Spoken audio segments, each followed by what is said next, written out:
Hi everyone, so today I'll be talking about Feng Shui. Hi guys, first and foremost I'd like to thank you for watching my videos, and especially this video, which I see as my most popular video, with a lot of comments and a lot of questions from viewers asking more about Feng Shui, and one in particular asked about the reasons why these are bad Feng Shui. Of course I did provide cures for it, but why are they bad Feng Shui? So let's begin with number one, and that is your bed placement in the bedroom.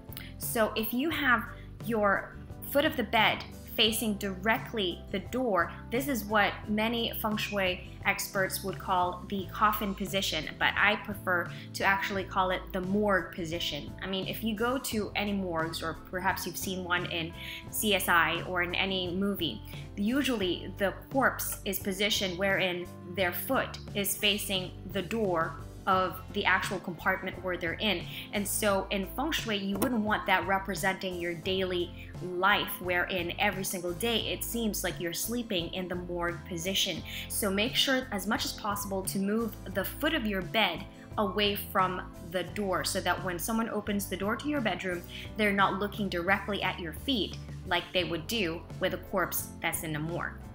Another reason in Feng Shui why this is bad is because Qi passes in and out of any room through doors and windows. And so if you have the foot of your bed facing the door, this disrupts your sleep, and the time that you have to be able to regain energy during the sleep process is disrupted because the Qi flows out instead of moving around you to give you more energy when you wake up in the morning. So it has a lot to do with the belief of Qi as well.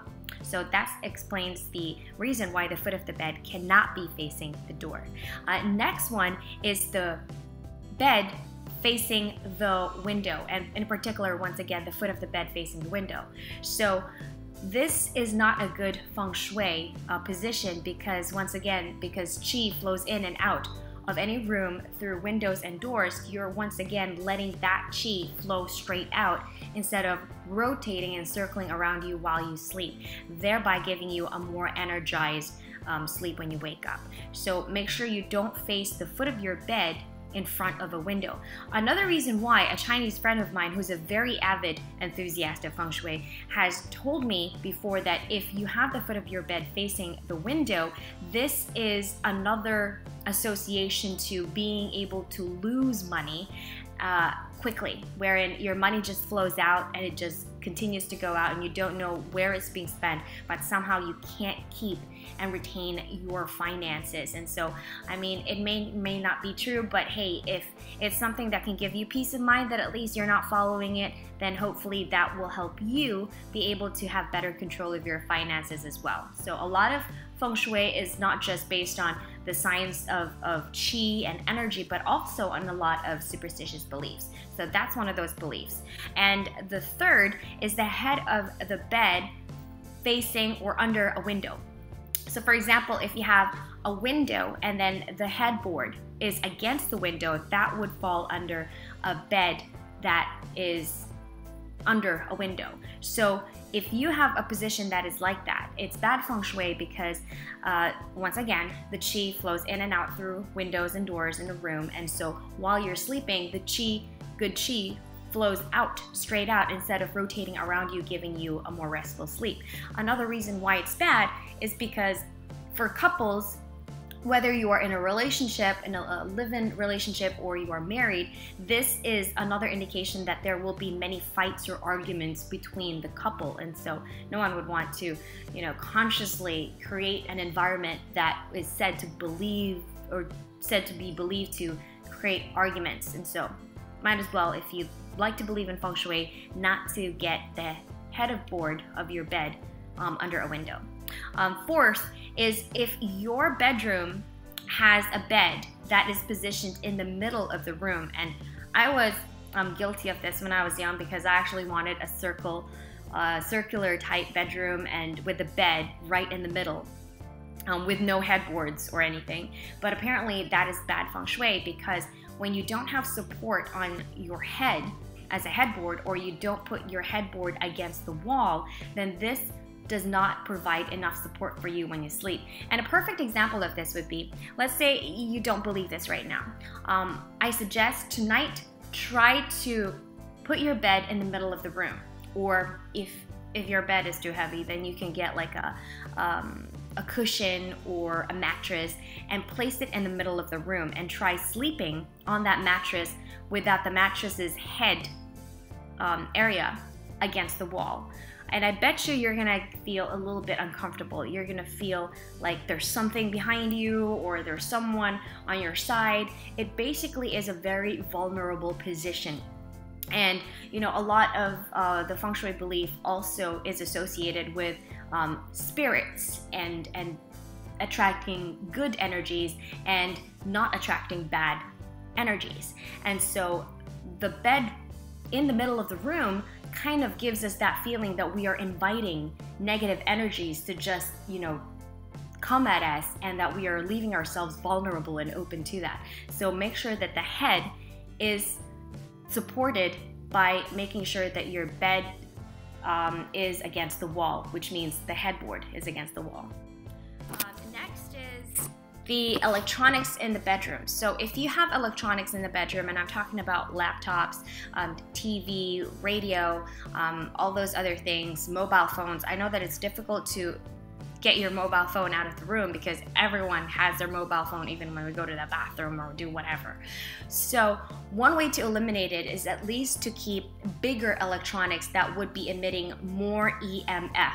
If it emits more of the EMF, like with big screen TVs, with big computers, make sure that they're hidden when you go to bed. If you can't hide it inside a closet or a cabinet, you can put or drape a cloth around it. If you've got a TV in the room and you have absolutely no way of getting it out of the room, then at least you can try to find a way where you can cover it, or maybe have like a divider so that you cover the screen when you're sleeping and it doesn't emit the energy straight at you. And once again, the reason behind this is the electronics emit energy that disrupt our sleep, you know, because when you have computers and you have electronics, these keep us engaged, right? It keeps our mind focused on doing something or looking at something, listening to something. And when you're supposed to be sleeping, you're supposed to be relaxing, you're supposed to be freeing your mind, you're supposed to be just, you know, letting your energy get recharged. And that would be difficult to do if you have all these elements that keep reminding you of work, keep reminding you of your favorite soap operas, of your favorite TV shows, and all these things that engage our brain. So we need to kind of like in a meditative state, just let our bedroom be the place where we relax and we sleep. And that's really a great way to be able to get a restful sleep at night. And the last that I have in this video that I will be explaining today are things that will have to be in pairs. So for example, if you have one side table, obviously you'd think, oh, it's only me in this room, I don't have a partner, although I would like to have a boyfriend one day. But if you have just one side table with one lamp, it means that you're only inviting you in your life and not really inviting another person, a second person, to join you in your life. And a perfect example of this would be, imagine going to someone's house, let's say someone's apartment who had just moved in, so this person has no furniture yet, no couches, and maybe they just have one study table and one desk, and that's it, and a bed. When you go to this person's house, I'm pretty sure that you wouldn't feel as comfortable hanging out and spending the whole day in this person's tiny studio apartment with just one furniture, as opposed to visiting a friend's home who's got the full entertainment system with a big couch full of seats for everyone to just take, you know, because it has this manifestation factor to it that if you already prepare your mind and your belongings and your living environment to include a second person, to include another person in your life, then you are already manifesting that second person, even though you may not have met that person yet. So make sure that you keep things in pairs. This is especially true for those who have not found a partner yet in life and would like to find one, or let's say you keep you know, having relationships and breaking up with people, and then having relationships, dating, and then breaking up, and you wonder what is going on. Why am I still single?